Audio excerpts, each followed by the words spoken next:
ಎಲ್ಲರಿಗೂ ನಮಸ್ಕಾರ. ನಾವು ಮಾರಣಕಟ್ಟೆಯಲ್ಲಿ 19/3/26 ನಾಗಮಂಡಲೋತ್ಸವ ಇಟ್ಕೊಂಡಿದ್ದೇವೆ. 12 ವರ್ಷದ ಕೆಳಗೆ 2014ರಲ್ಲಿ ಮಾಡಿದ್ದೇವೆ. ಹಾಗೆ ಈ ವರ್ಷ ಈ ಕಾರ್ಯಕ್ರಮವನ್ನು ನಮ್ಮ ಅನುಗ್ರಹ ನಮ್ಮ ಮಾರಣಕಟ್ಟೆ ಮನೆಯಲ್ಲಿ ನಾಗಬನದಲ್ಲಿ ಮಾಡ್ತಾ ಇದ್ದೇವೆ. ಹಾಗೆ ನಾಡ್ದು ಈ ಮಾರ್ಚ್ 19ಕ್ಕೆ ಬರುವ ನಾಗಮಂಡಲಕ್ಕೆ ಎಲ್ಲರೂ ಬಂದು ಸಹಕಾರ ಕೊಡಿ. ಯಾಕಂತೇಳಿದರೆ ಒಂದು ನಮ್ಮ ಈ ಪರಶುರಾಮ ಸೃಷ್ಟಿಯಲ್ಲಿ ನಾಗಾರಾಧನೆ ಮತ್ತು ದೈವಾರಾಧನೆ ಇದು ಪ್ರಾಮುಖ್ಯ.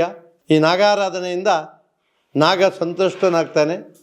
ಈ ಒಂದು ಕಾರ್ಯಕ್ರಮ ಮಾಡಲಿಕ್ಕೆ ನಮಗೆ ಅವಕಾಶ ಮಾಡಿಕೊಟ್ಟಿದ್ದಾನೆ. ನಾವು ಮಾಡುವುದಲ್ಲ, ಅವನು ನಮಗೆ ಈ ಅವಕಾಶ ಮಾಡಿಕೊಟ್ಟದ್ದಕ್ಕೆ ಅವನಿಗೆ ನಿಜವಾಗಿ ನಾವು ಚಿರಋಣಿಯಾಗಿದ್ದೇವೆ. ಹಾಗೆ ಈ ಕಾರ್ಯಕ್ರಮಕ್ಕೆ ತಾವೆಲ್ಲರೂ, ಕೆಲವರಿಗೆ ಪತ್ರಿಕೆ ಸಿಗದೇ ಇರ್ಬೋದು, ಹೇಳಲಿಕ್ಕಾಗದೇ ಇರ್ಬೋದು, ಇದೇ ಆಮಂತ್ರಣ ಎಂದು ತಿಳಿದು ನೀವು ಎಲ್ಲರೂ ಆ ದಿವಸ ಬೆಳಿಗ್ಗೆ ಬಂದು ನಾಗನ ಪ್ರಸಾದವನ್ನು ಪಡೆದು, ಹಾಗೆ ಮಧ್ಯಾಹ್ನ 12 ಗಂಟೆಗೆ ಮಹಾ ಅನ್ನ ಸಂತರ್ಪಣೆ ನಡೆಯುತ್ತದೆ. ಈ ಕಾರ್ಯಕ್ರಮಕ್ಕೂ ಯಾಕಂದರೆ ನಾಗನ ಪ್ರಸಾದವೇ ಮುಖ್ಯ ಅಂತೆ, ಅದರಲ್ಲೂ ಅನ್ನ ಸಂತರ್ಪಣೆ ಬಿಡಬಾರ್ದಂತೆ.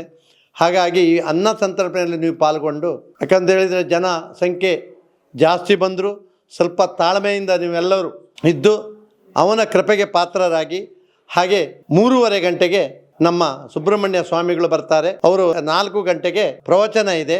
ಈ ಎಲ್ಲ ಕಾರ್ಯಕ್ರಮಕ್ಕೂ ಬೆಳಿಗ್ಗೆ ಕರ್ಮಾಂಗ, ಮಧ್ಯಾಹ್ನ ಅನ್ನ ಸಂತರ್ಪಣೆ, ರಾತ್ರಿ 7 ಗಂಟೆಗೆ ಹಾಲಿಟ್ಟು ಸೇವೆ, ಹಾಗೆ 9:30ಯಿಂದ ನಾಗಮಂಡಲೋತ್ಸವ ನಡೀತದೆ. ಇದಕ್ಕೆಲ್ಲರೂ ನೀವು ಬಂದು ಭಾಗಿಯಾಗಿ ನಾಗದೇವರ ಕೃಪೆಗೆ ಪಾತ್ರರಾಗಿ ಅಂತ ನಾನು ನಿಮ್ಮೆಲ್ಲರನ್ನು ಕೇಳಿಕೊಳ್ತಾ ಇದ್ದೇನೆ.